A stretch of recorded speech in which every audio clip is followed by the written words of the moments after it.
Welcome to Pragati educare. প্রগতি এডুকেয়ারে তোমাদের প্রত্যেককে স্বাগত।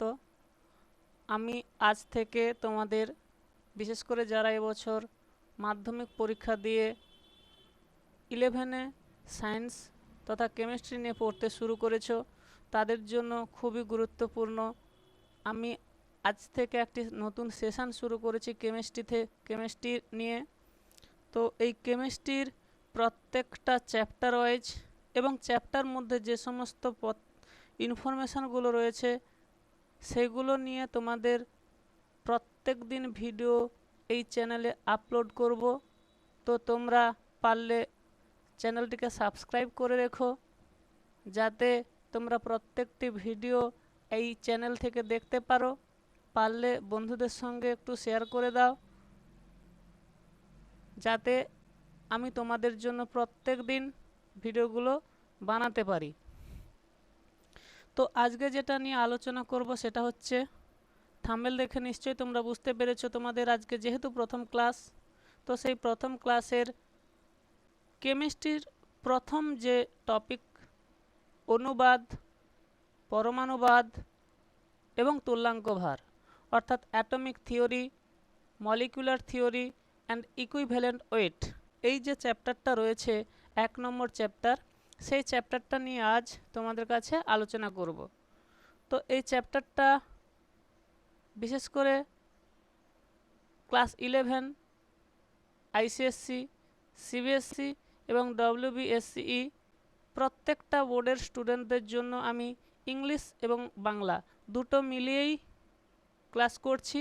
তোমরা প্রত্যেকেই যাতে বুঝতে পারো সেই মতো করেই আমি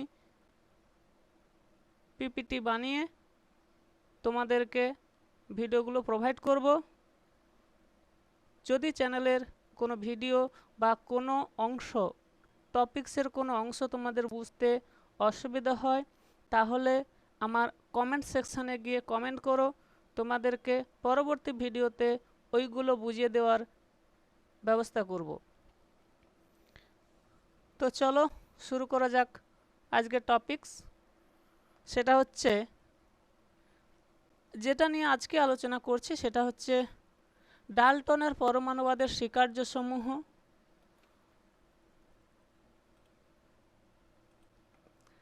এই যে ডাল্টনের পরমাণুবাদের স্বীকার্যসমূহ, ডাল্টনের পরমাণুবাদ তত্ত্বের বিষয়গুলির ত্রুটি এবং ডাল্টনের পরমাণুবাদ তত্ত্বের সীমাবদ্ধতা, আজকে এই তিনটি অংশ নিয়ে তোমাদের আলোচনা করব।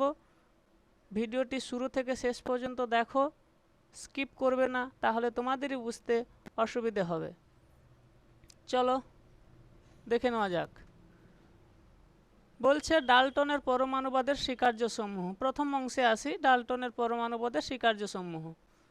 এই যে ডাল্টনের পরমাণুবাদ অর্থাৎ পোস্টুলেটস অফ অ্যাটমিক থিওরি, সেটা কি আমরা পার্ট বাই পার্ট আলোচনা করব।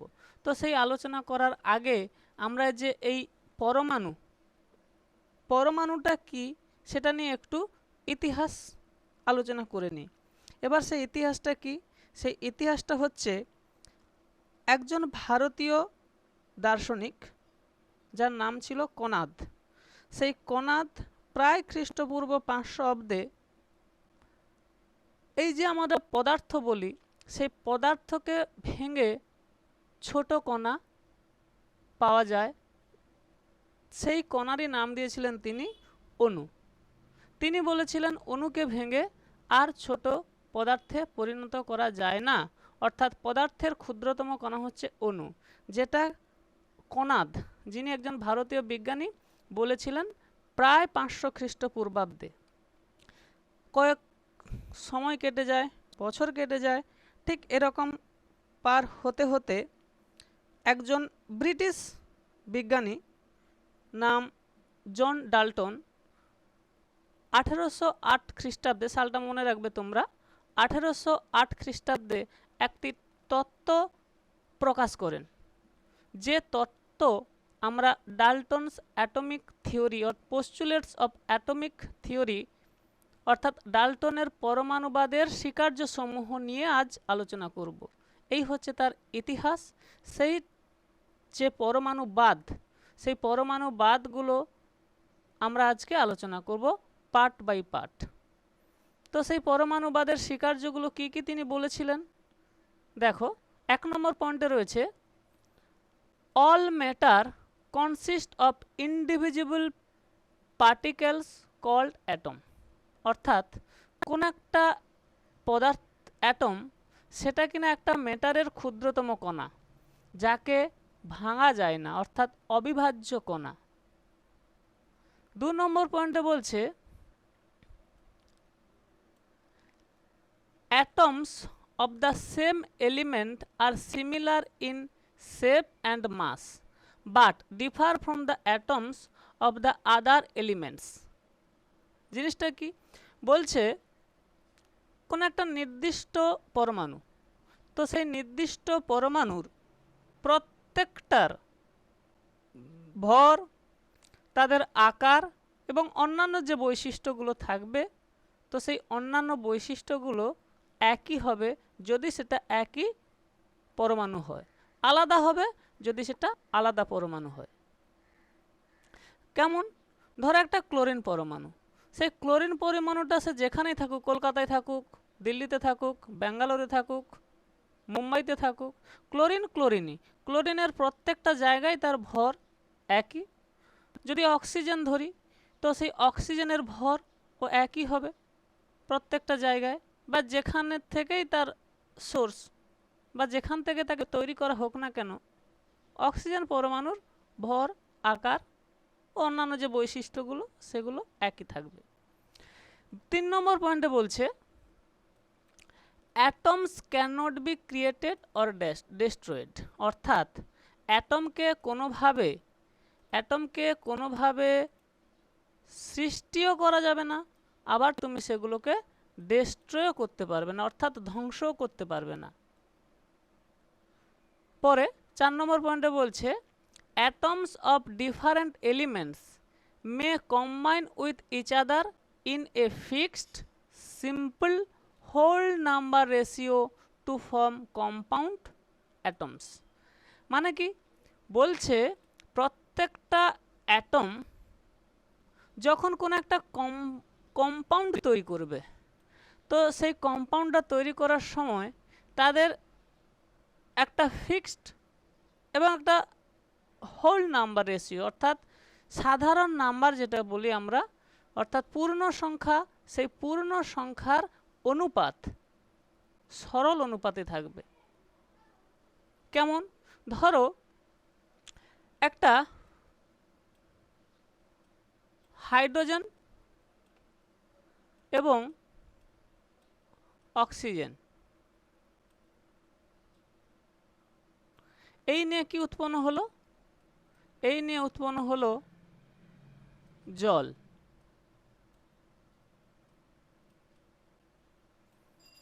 H2O। এটাকে যদি ব্যালেন্স করি তাহলে কি পাবো না, এখানে পাচ্ছি 2, এখানে 2, অর্থাৎ দুটো হাইড্রোজেন পরমাণু, একটা অক্সিজেন অণু মিলে তৈরি করলো একটা জল অণু। তো তাদের যে অনুপাতটা সেটা হচ্ছে 2:1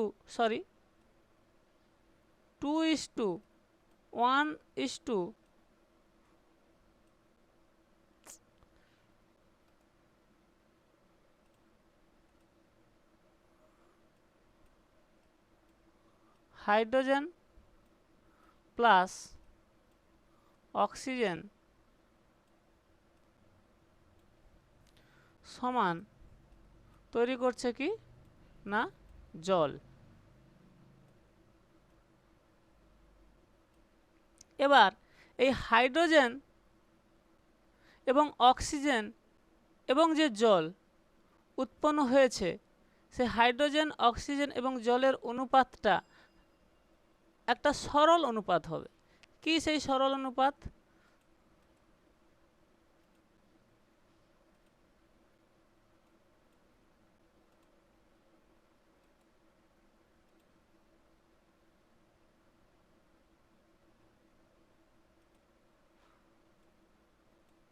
দেখো এটাকে যদি আমি ব্যালেন্স করি তাহলে কি পাচ্ছি, তাহলে 2 পাচ্ছি এখানে রেশিও, এখানে 1 এখানে 1। তো এখানে পাচ্ছি যেটা সেটা হচ্ছে 2:1 ইকুয়ালস টু 1। অর্থাৎ পরমাণুগুলো যুক্ত হয়ে যে যখন কম্পাউন্ড তৈরি করছে অর্থাৎ কোনো যৌগ তৈরি করছে, তারা দেখবে প্রত্যেকটা কিন্তু সরল অনুপাত। তুমি কোনো সময় এখানে পাবে না এরকম 1/2 এরকম হবে না। বোঝা গেল? চলো পরের পয়েন্ট। পরে বলছে 5 নম্বর পয়েন্টে, atoms of a same elements can combine in more than one ratio to form 2 or more compounds.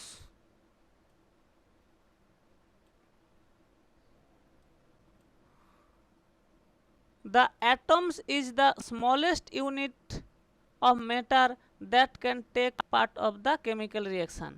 যখন কোনো কেমিক্যাল রিঅ্যাকশন অর্থাৎ রাসায়নিক বিক্রিয়া সম্পন্ন হয়, তখন সেই রাসায়নিক বিক্রিয়ায় যে সমস্ত অংশগ্রহণকারী উপাদান সেগুলো হচ্ছে অ্যাটম বা পরমাণু। কোনো রাসায়নিক বিক্রিয়ায় পরমাণুই অংশগ্রহণ করে এবং সেগুলো 2টো বা 3টে পরপর যুক্ত হয়ে 2 বা তার বেশি যৌগ উৎপন্ন করে বা কম্পাউন্ড প্রডিউস করে। এই হচ্ছে ডাল্টনের 5টা অ্যাটমিক থিওরি। তোমরা এগুলো মুখস্থ করবে, এইগুলো পরীক্ষায় তোমাদের জন্য আসে। প্রশ্ন এরকম আসতে পারে যে ডাল্টনের পরমাণুবাদের যে স্বীকার্য সমূহ অর্থাৎ পোস্টুলেটস অফ ডাল্টনস অ্যাটমিক থিওরি সেগুলো লেখো। তখনই তোমাদেরকে এই পয়েন্টগুলো উপস্থাপন করে বলতে হবে বা লিখতে হবে। যদি পরীক্ষা আসে সেগুলো লিখতে হয়। বোঝা গেল? চলো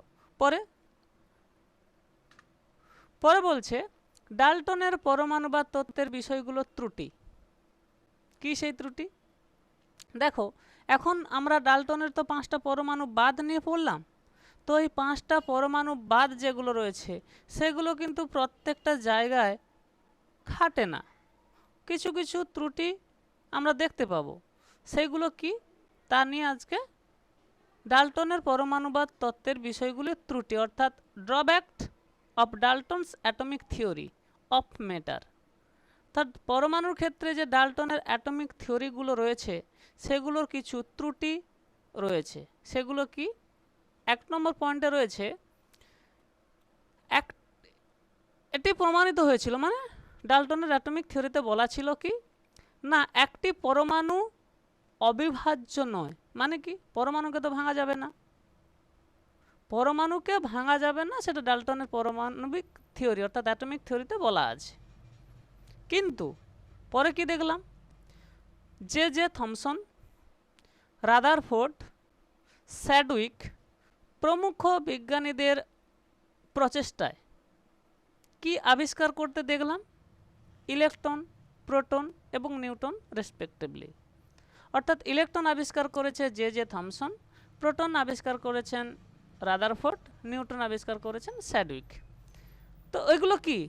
এগুলো হচ্ছে পরমাণুর একটা অংশ, অর্থাৎ পরমাণুকে ভেঙে এই কণাগুলো পাওয়া যায়।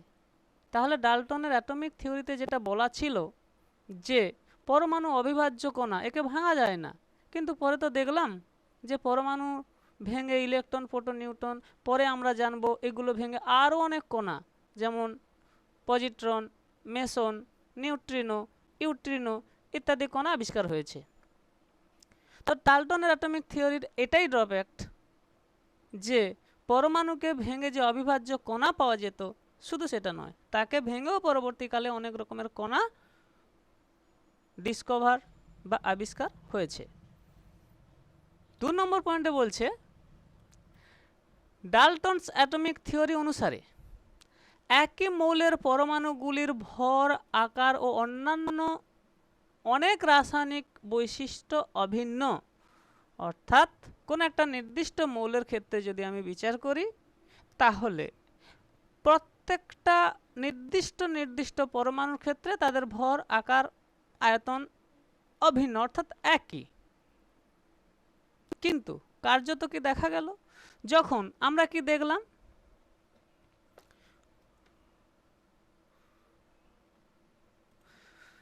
যখন ক্লোরিন পরমাণু, ক্লোরিন তো একটা পরমাণু,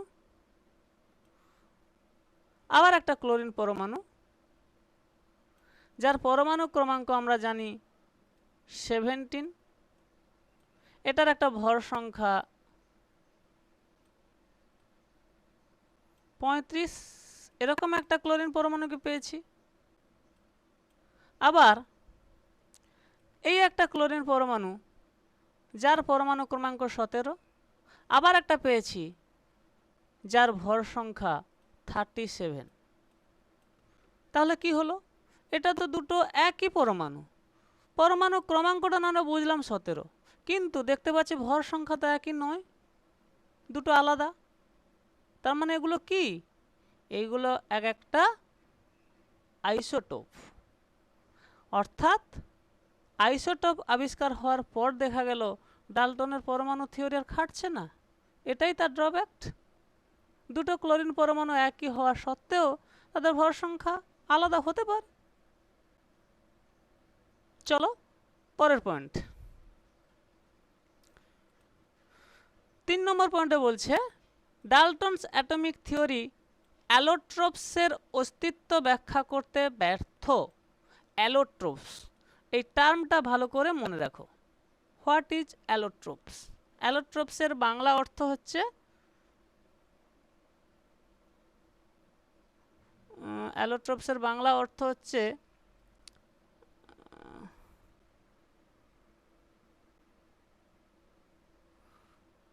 অ্যালোট্রপসের বাংলা অর্থ বলছি। তো ঘটনা হচ্ছে অ্যালোট্রপস হচ্ছে প্রকৃতিতে ভিন্ন ভিন্ন রূপে অবস্থান করবে এবং তাদের নিজের মূল রাসায়নিক ধর্মটাকে একই রাখবে। এই যে বৈশিষ্ট্যটা, এটাকে বলা হয় অ্যালোট্রপস, অর্থাৎ বহুরূপতা। ইয়েস, অ্যালোট্রপসের বাংলা অর্থ হচ্ছে বহুরূপতা। এবার এই বহুরূপী যে সমস্ত এলিমেন্টগুলো, যেমন আমরা আগে জেনেছি কার্বন একটা যৌগ, মৌল, যার হিরক, গ্রাফাইট, ফুলারিন, তারপরে চারকোল, এই যে জিনিসগুলো পেয়েছি, এইগুলো তো কার্বনের এক একটা করে বহুরূপ, অর্থাৎ বহুরূপতা।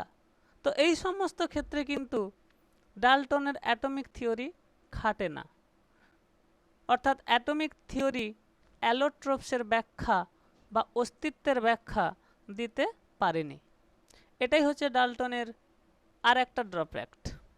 তাহলে ডাল্টনের পরমাণুবাদ তত্ত্বের পরবর্তী পয়েন্টে চলে যাই।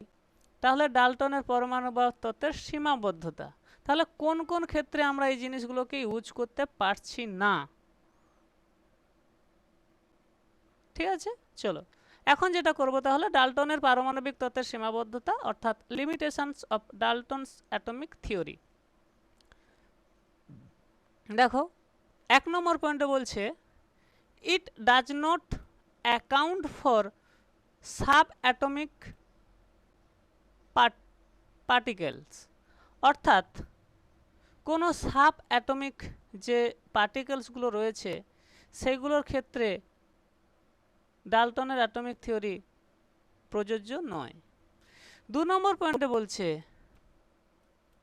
ইট does not account for isotopes, অর্থাৎ যে সমস্ত মৌলগুলোর ক্ষেত্রে আইসোটোপ রয়েছে সেই আইসোটোপযুক্ত মৌলগুলোর ক্ষেত্রে কিন্তু ডাল্টনের অ্যাটমিক থিওরির জন্য নয়।